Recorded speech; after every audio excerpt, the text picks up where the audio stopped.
The Last Light of Marigold Bay. Chapter 1. The House at the End of Dock Lane.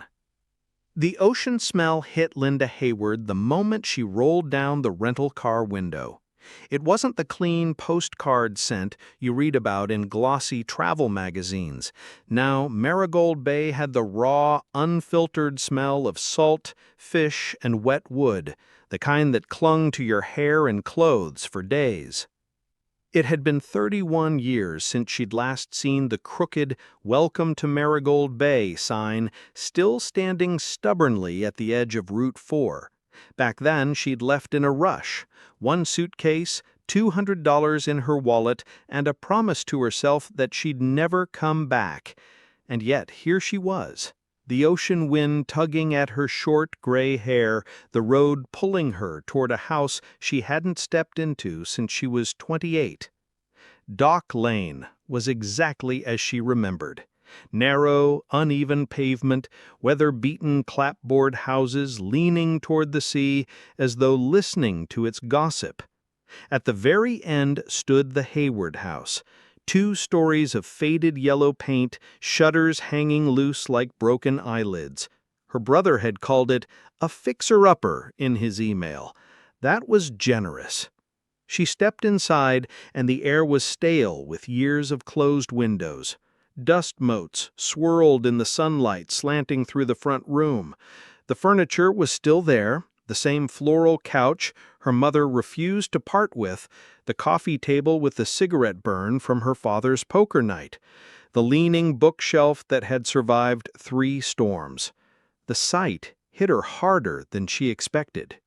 "Still standing," she whispered, although she wasn't sure whether she meant the house or herself.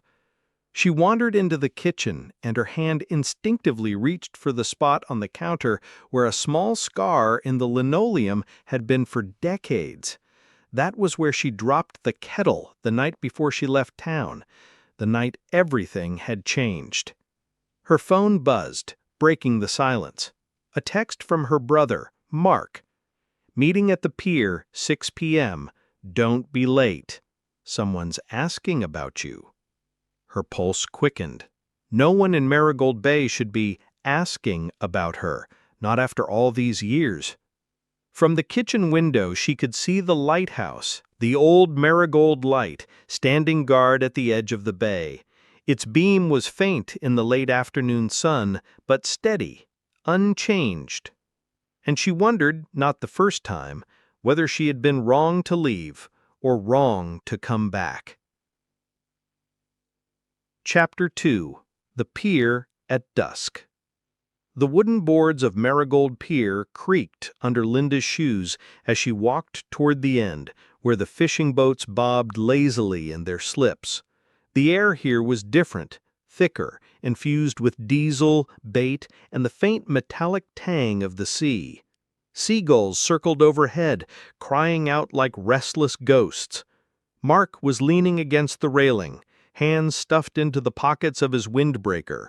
He looked older than she remembered, heavier around the middle, hair thinner, but his eyes still had that sharp, calculating spark.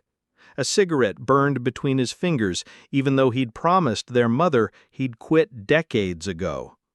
"You're late," he said, without looking at her. "I'm here, aren't I?" "Barely. I didn't think you'd actually come back." "Neither did I." They stood in silence for a moment, watching a trawler chug past, its nets heavy with the day's catch. Mark flicked his cigarette into the water, where it hissed out. "You remember Owen Larkin?" he asked suddenly. Linda's grip on the railing tightened. "Yes," she said carefully. "He's the one asking about you." Owen Larkin. The name dropped into her mind like a stone into deep water. She hadn't thought about him in years, not deliberately, anyway. Once they'd been inseparable. Then came that night in '92, and she'd left without goodbye. She'd never even answered his letters. "I can't imagine why he'd be asking," she said.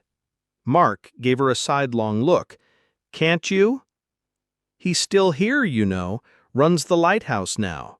keeps it operational, though the Coast Guard automated it years ago. Stubborn as hell. The lighthouse. She'd seen its beam earlier, pale against the afternoon light. It figured Owen would be the one keeping it alive.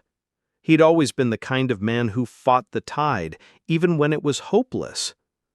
Mark reached into his pocket and pulled out a small brass key. He placed it in her palm. "That's for the safe in the back room, Dad's safe. You're gonna need to open it before the house sale goes through." "I thought you were handling the sale," Linda said. "I am, but there's stuff in there you should see first. Stuff about your mom." Her chest tightened. "What kind of stuff?"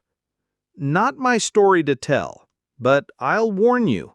Coming back here, it's not just the house you'll have to deal with."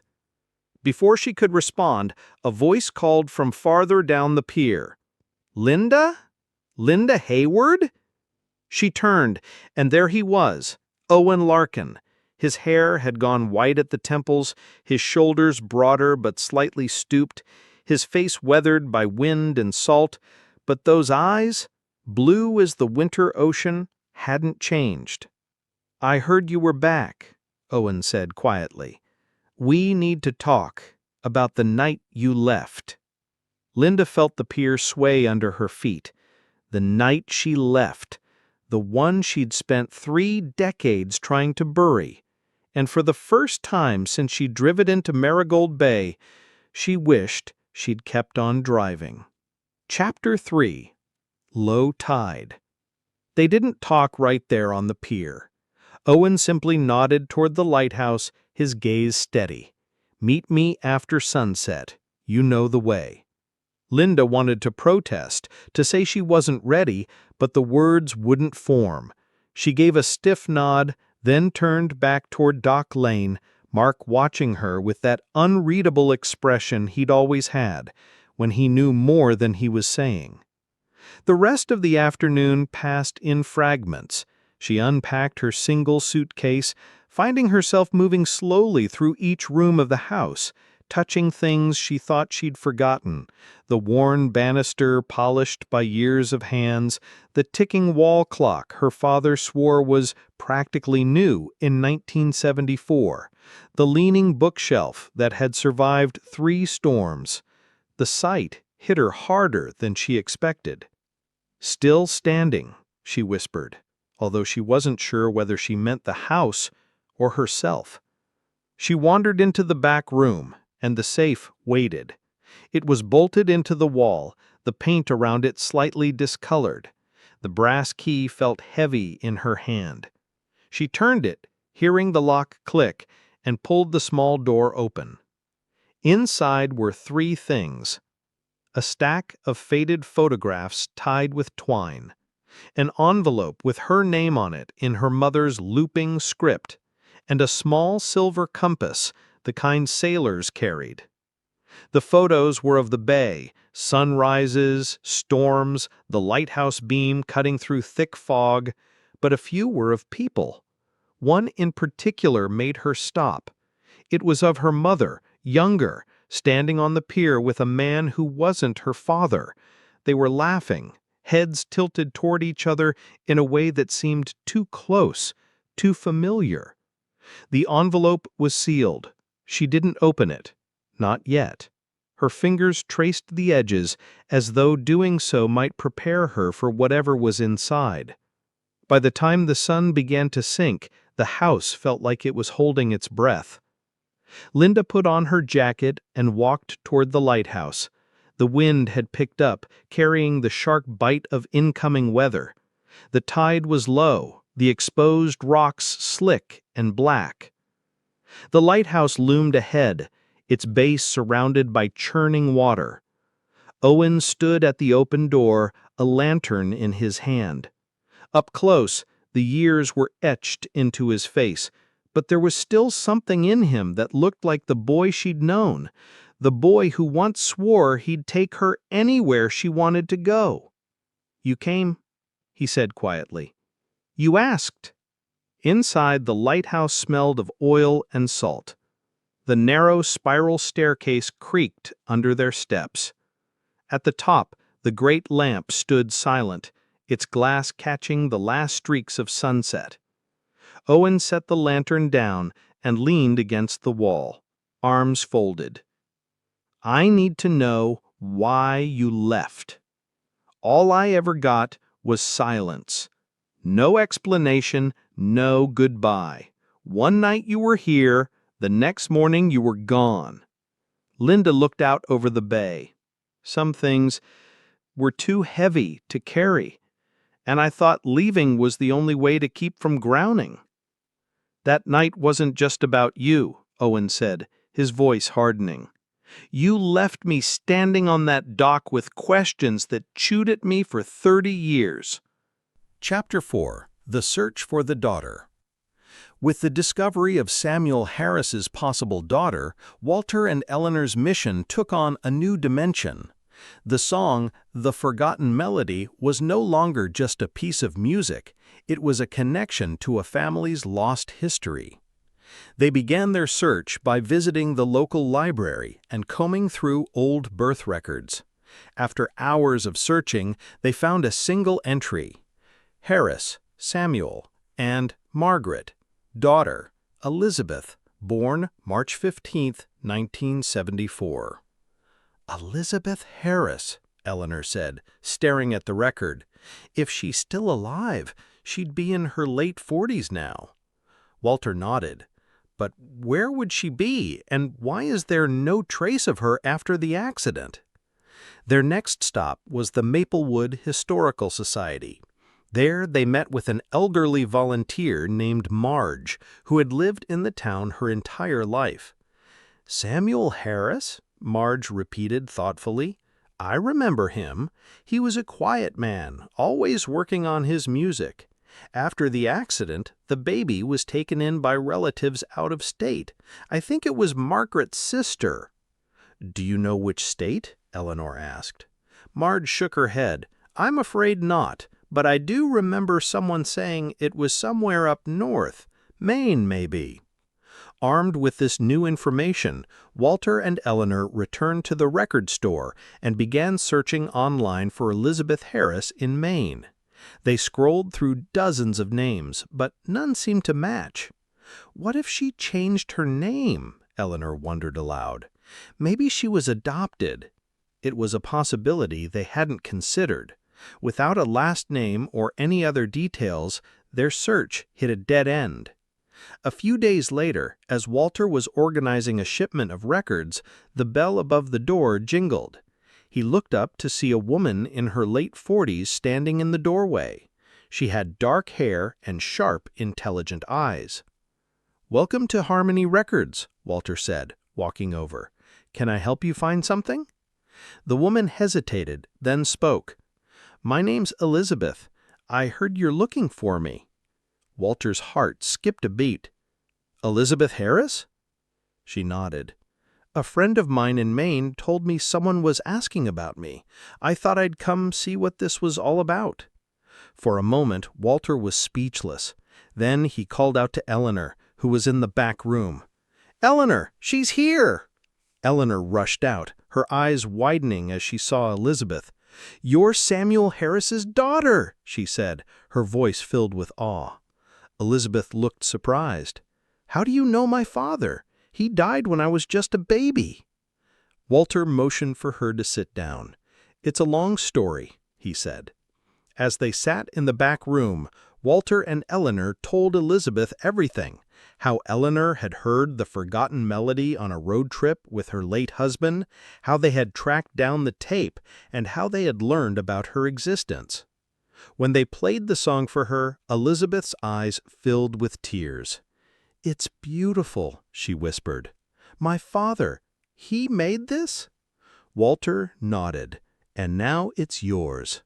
Elizabeth took a deep breath, trying to process everything. "I never knew much about him," she admitted. "My aunt raised me, and she didn't like talking about the past. All I have is this." She reached into her bag and pulled out an old photograph. It showed a young couple, Samuel and Margaret Harris, holding a baby. "That's you," Walter said softly. Elizabeth smiled through her tears. "It is. And now, thanks to you, I have a piece of him I never knew existed." As the days passed, Elizabeth became a regular visitor at Harmony Records. Together, she, Walter, and Eleanor worked on digitizing and releasing The Forgotten Melody. They decided to dedicate the release to Samuel and Margaret Harris as a tribute to their legacy. But as they prepared the final details, Walter couldn't shake a lingering thought. He pulled Eleanor aside one evening. "Do you think this is what Samuel would have wanted, his music shared with the world?" Eleanor thought for a moment. "I think he would have wanted his family to be remembered, and this song, it's a part of him." Walter nodded, reassured. Chapter 5. The Legacy Lives On. The release of The Forgotten Melody was nothing short of a phenomenon. The haunting piano piece struck a chord with listeners worldwide, capturing hearts and sparking conversations about lost art and untold stories. Music critics praised Samuel Harris's genius, calling the song a masterpiece of raw emotion. For Walter, Eleanor, and Elizabeth, the response was overwhelming but deeply rewarding. They had not only uncovered a lost gem, but also reconnected Elizabeth with her father's legacy. A few weeks after the release, the three of them gathered at Harmony Records for a small celebration. Elizabeth brought a framed copy of the photograph of her parents, which she intended to hang in the store. "This feels like the perfect place for it," she said, holding the photo up to the wall. "It's where everything started." Walter smiled. "It's where the melody found its way back to us." As they toasted with sparkling cider, Eleanor turned to Elizabeth. "Have you thought about what's next? For you, I mean?" Elizabeth sighed, her expression thoughtful. "I've been thinking a lot about my father's music. I never knew he was a musician, but now I feel like I want to honor his work in some way." "Like how?" Walter asked. "I've been learning to play the piano. It's a little late to start, I know, but I want to connect with my father through his craft." "It's never too late," Eleanor said warmly, "and you've already got his talent in your blood." Walter nodded in agreement. "Maybe one day you'll create your own melody." Elizabeth smiled, a spark of determination in her eyes. "Maybe I will." In the months that followed, Elizabeth's piano skills improved steadily. She began composing her own music, drawing inspiration from her father's work. Meanwhile, Walter and Eleanor continued to run Harmony Records, which had become a hub for music lovers and storytellers alike. One evening, as Walter was closing up the store, Eleanor walked in with a small box. "What's this?" Walter asked, curious. Eleanor handed it to him. "Open it." Inside was a vinyl record. The label read, "Elizabeth Harris, New Beginnings." Walter's eyes widened. "She finished it." Eleanor nodded. "She wanted you to be the first to hear it." Walter carefully placed the record on the player, and the soft, melodic strains of Elizabeth's music filled the room. It was a blend of her father's haunting style and her own unique voice, a testament to the bond they shared even across time. "She's amazing," Walter said, his voice filled with awe. Eleanor smiled. "Just like her father."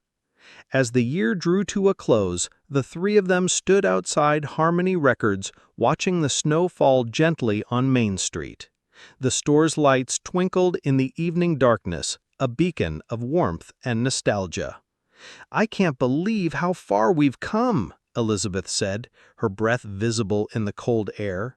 "It's been quite a journey," Walter agreed. Eleanor looked at them both, her eyes filled with gratitude. "And it's not over yet. There are still so many stories to uncover, so many melodies to find." Walter nodded, his gaze lingering on the store's faded sign. "The music never really ends, does it?"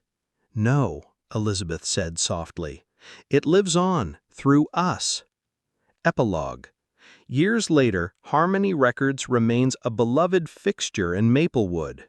Walter, now in his 70s, continues to run the store with the help of Elizabeth, who has become his partner in preserving the past. Eleanor, though retired, visits often, always bringing new ideas and stories. Together, they've turned Harmony Records into more than just a record store. It's a living archive of memories, a place where lost melodies are found and new ones are born. And sometimes, when the store is quiet and the air is still, Walter swears he can hear the faint notes of the forgotten melody, a gentle reminder that the past is always with us, waiting to be rediscovered. The end.